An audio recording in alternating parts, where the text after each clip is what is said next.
जय हिंद साथियों, finally railway RPF भर्ती का एकदम ऑफिशियल नोटिफिकेशन आ चुका है। सीधे सीधे पहले नोटिफिकेशन को दिखाता हूं। देखिए स्क्रीन पर सीधे सीधे आप लोग नोटिफिकेशन को देख पा ही रहे हैं। ये जो नोटिफिकेशन आप लोग देख रहे हैं, इस नोटिफिकेशन में साफ साफ रेलवे अनाउंसमेंट कर दी है कि इसके पहले एम्प्लॉयमेंट न्यूज यानी कि रोजगार समाचार में जो ऑफिशियल नोटिफिकेशन वायरल हो रहा था, जिसमें आरपीएफ का वैकेंसी बताया जा रहा था इस डेट से शुरू होगा, ये क्राइटेरिया है, उसको एक बार फेक करार कर दिया गया, फिर उसको सही करार कर दिया गया। तो रेलवे अब सीधा सीधा ऑफिशियल नोटिफिकेशन जो सीधे स्क्रीन पे देख रहे हैं, इसमें साफ साफ बता दिए कि वो नोटिफिकेशन एकदम सही और करेक्ट है, उसी के अनुसार रिक्रूटमेंट प्रोसेस चलने वाला है और उसमें जो एलिजिबल क्राइटेरिया दिया गया है वही रहने वाला है। तो चलिए सीधे सीधे अभी बोर्ड पर मैं पूरा डिटेल्स लिख के रखा हूं, अब आप लोग तैयार हो जाए, क्योंकि ऑफिशियल नोटिफिकेशन रेलवे खुद हर एक वेबसाइट पे अपडेट कर दी है और बोल दी है कि इसी दिन से अप्लाई चालू होगा। इसका फिजिकल डिटेल्स क्या है बताऊंगा, लड़के और लड़कियों का हाइट कितना लगेगा, रनिंग कितना होगा, इसके अलावा चालान कितना लगेगा, आवेदन तारीख क्या होगा, एग्जाम पैटर्न, सिलेबस, सारा चीज डिटेल्स में बताने वाला हूं। तो वीडियो को शुरू करते हैं। मैं अनूप प्रसाद आप सभी लोगों का स्वागत करता हूं आप ही लोगों का official YouTube channel future career foundation पर। चलिए सबसे पहले हम लोग बात करेंगे रेलवे आरपीएफ भर्ती 2024, जिसका बेसब्री से इंतजार था। इसका वैकेंसी कितना है? वैकेंसी 4660। ये कोई फिक्स्ड एंड परमानेंट वैकेंसी नहीं है, ये टेंटेटिव वैकेंसी है। टेंटेटिव वैकेंसी है 4660। जब ऑफिशियल नोटिस और एक आएगा किस दिन, 15 अप्रैल या 14 अप्रैल को, उस दिन उसमें फाइनल फिक्स्ड एंड परमानेंट जो वैकेंसी है वो मेंशन रहेगा। वैकेंसी आप लोगों का साथ ही हो, इतना कम नहीं आने वाला है, 10,000 से प्लस वैकेंसी आने वाला है। चलिए अप्लाई डेट को लेकर बात करते हैं। अब जितना कुछ बताऊंगा ये पूरी फिक्स्ड एंड परमानेंट है, इसमें कोई भी बदलाव नहीं होगा। अप्लाई डेट 15 अप्रैल से आरपीएफ का ऑनलाइन फॉर्म फिलअप का लिंक एक्टिवेट होगा। ऑनलाइन फॉर्म फिलअप पूरे ऑल ओवर इंडिया में चालू होगा। लास्ट डेट 14 मई। लास्ट डेट 14 मई। 15 अप्रैल से फॉर्म फिलअप शुरू होगा, 14 अप्रैल तक चलने वाला है। इसके अलावा बात करेंगे हम लोग चालान, फॉर्म भरने के टाइम रेलवे को कितना पैसा पे करना होगा आप लोगों को। तो बता दूं, जितने भी लड़के, पहले मैं लड़कों का बता रहा हूं, लड़कों का, ठीक है, जितने भी मेल कैंडिडेट है, जनरल कास्ट वाले, ओबीसी वाले, ईडब्ल्यूएस वाले, male candidate general, OBC, EWS वालों को 500 रुपीज चालान पे करना होगा फॉर्म भरते टाइम। अब बात करेंगे एससी और एसटी वाले, only for male candidate. SC और एसटी वाले ओनली फॉर मेल कैंडिडेट को 250 रुपीज चालान पे करना होगा, 250 रुपीज।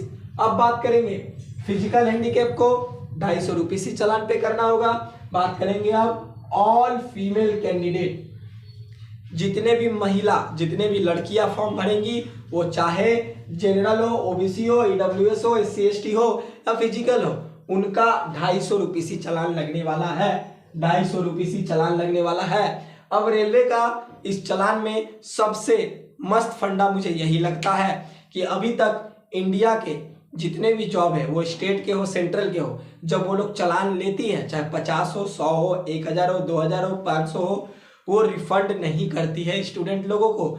लेकिन रेलवे दोस्तों ये पूरा अमाउंट जिससे जितना लिया जाएगा, 500, 250, ये इसको रिफंड कर देती है स्टूडेंट के अकाउंट में। फॉर्म भरते टाइम अकाउंट डिटेल्स लिया जाता है। इनका कहना है कि आपको ये पैसा रिफंड लेने के लिए एग्जाम हॉल में बैठना होगा, एग्जाम देना होगा, भले ही आप पास हो या ना हो, आपको ये चालान रिफंड मिल जाएगा।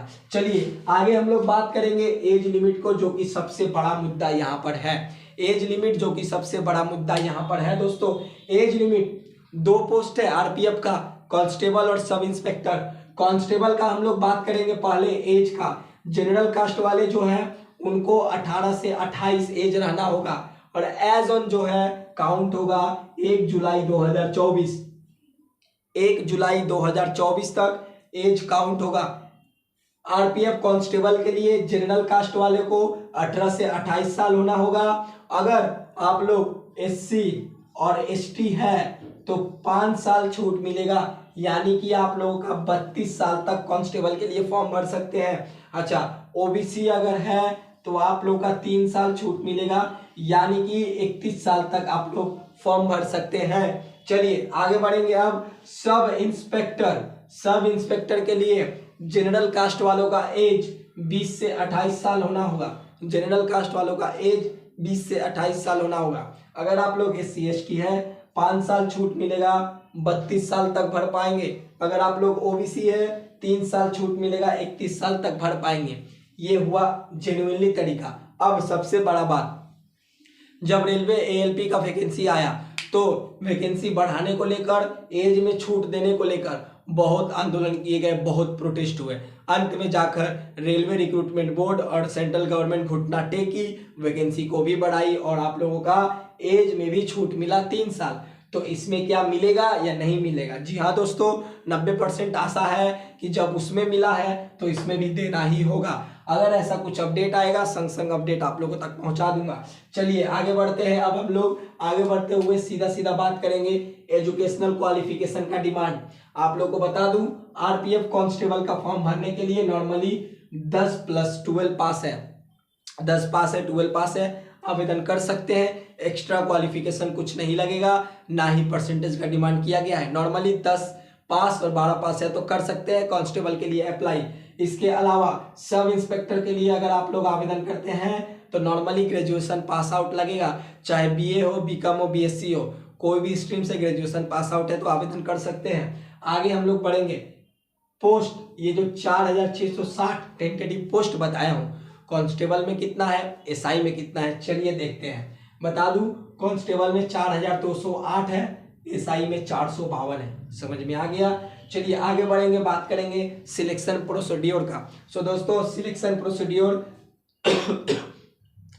पहले आप लोगों का CVD एग्जाम होगा, कंप्यूटर बेस्ड टेस्ट। बता दूं एग्जाम पैटर्न क्या है, सिलेबस क्या है, कितना नंबर का क्वेश्चन आएगा, कौन कौन टॉपिक से कितना नंबर का पूछे जाएंगे, नेगेटिव मार्किंग है या नहीं है, टाइम कितना है, अभी आगे बताऊंगा नेक्स्ट वीडियो में। वीडियो लंबा होगा, बने रहिएगा।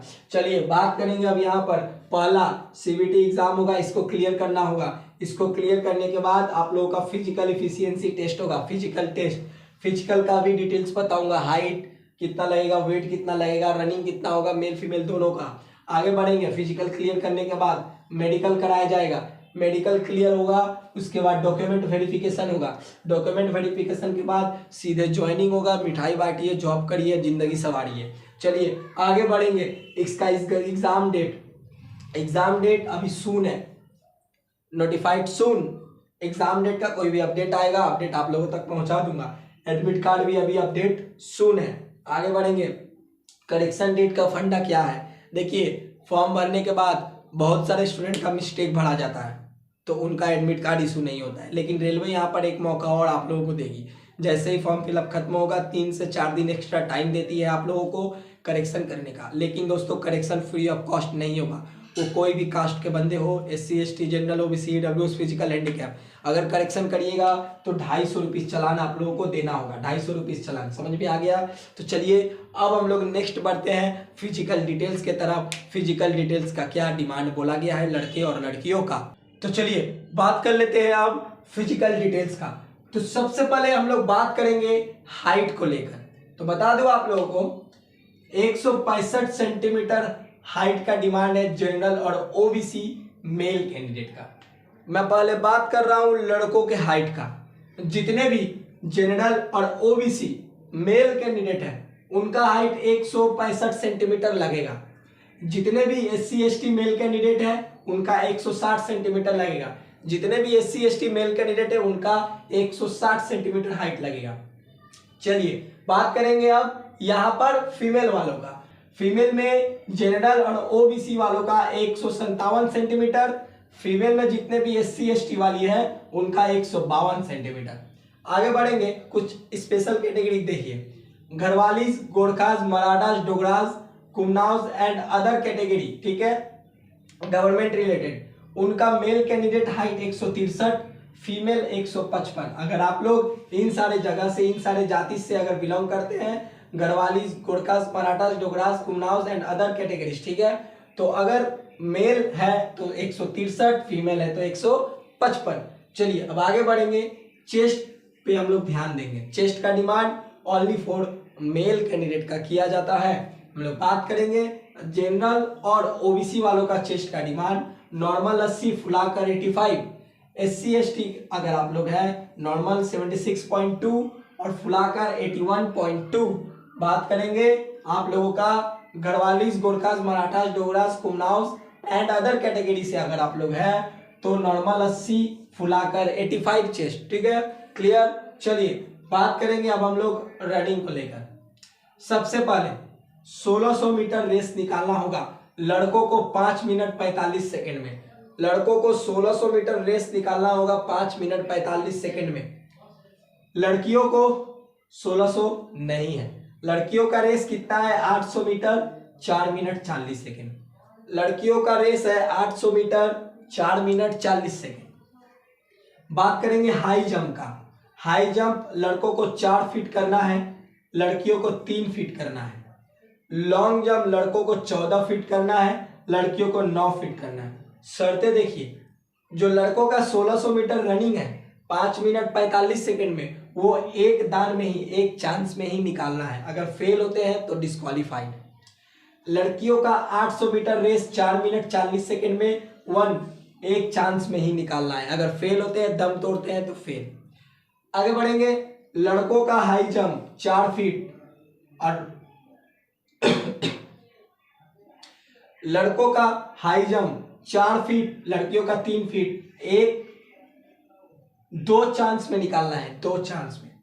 लॉन्ग जंप लड़कों का 14 फीट, फीमेल 9 फीट, 2 चांस में निकालना है। तो दोस्तों बहुत ही अच्छे तरीके से आप लोगों को समझा दिया हूं। तो चलिए आज की इस वीडियो में क्लियर कर दिया हूं सारा डिटेल्स। नेक्स्ट वीडियो में एग्जाम पैटर्न और सिलेबस को लेकर बात करने वाला हूं। कौन कौन से टॉपिक से कितना कितना नंबर का क्वेश्चन पूछे जाएंगे, बड़े ही बेहतरीन तरीके से बताऊंगा। ये वीडियो ज़्यादा लंबा हो गया है, वो भी ज़्यादा लंबा होगा। तो चलिए आशा करता हूँ समझ में आ गया होगा। और ज़्यादा पूछताछ के लिए मुझे फॉलो कर सकते हैं इंस्टाग्राम आईडी पर, लिंक डिस्क्रिप्शन बॉक्स में दिया हुआ है। फॉलो करके वहाँ मेरे से बातचीत कर सकते हैं, क्वारीज पूछ सकते हैं। तो चलिए मिलेंगे नेक्स्ट वीडियो में कुछ नए टॉपिक के साथ, कुछ नए अपडेट के साथ। तब तक के लिए आज का मेरा पूरा वीडियो देखने के लिए थैंक यू। जय हिंद, जय भारत, वंदे मातरम।